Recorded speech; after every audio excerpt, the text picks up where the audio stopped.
लिखना है हमें इसमें। तो ये है ए और ये है सी।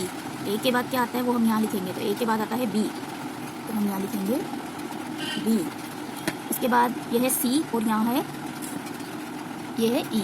तो सी और ई के बीच में या फिर सी के बाद क्या आता है वो हम यहाँ लिखेंगे। तो सी के बाद आता है डी, डी, ये D, A B C D E, ठीक है, ए बी सी डी ई।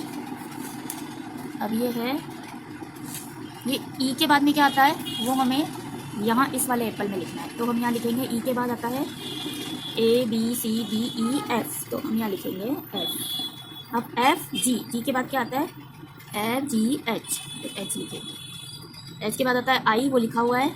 अब आई के बाद क्या आता है वो हमें, आई के बाद क्या आता है वो इस एप्पल में लिखना है, यानी कि एच आई जे, तो हम यहाँ लिखेंगे जे। इसके बाद जे के बाद क्या आता है के, तो के हमारे पास लिखा हुआ है। अब के बाद क्या आता है वो हमें इस वाले एप्पल में लिखना है, जे के एल, तो हम यहाँ लिखेंगे एल। एल के बाद क्या आता है एम, एम के बाद क्या आता है वो हम इस वाले एप्पल में लिखेंगे। तो के एल एम एन, यहाँ आ गया एन। अब एन लिखा हुआ है, ओ भी लिखा हुआ है। अब ओ के बाद क्या आता है वो हमें इस एप्पल में लिखना है। तो एम एन ओ पी, यहाँ आएगा ओ के बाद पी। अब पी के बाद क्यू आता है तो वो हमारे पास लिखा हुआ है। अब क्यू के बाद क्या आता है वो हमें यहाँ लिखना है। तो M N O P Q R, तो हम यहाँ लिखेंगे आर। आर के बाद आता है एस, वो हमारे पास लिखा हुआ है। अब एस के बाद क्या आता है वो हमें लिखना है। तो P Q are S T. अब टी हमने यहाँ लिख लिया है।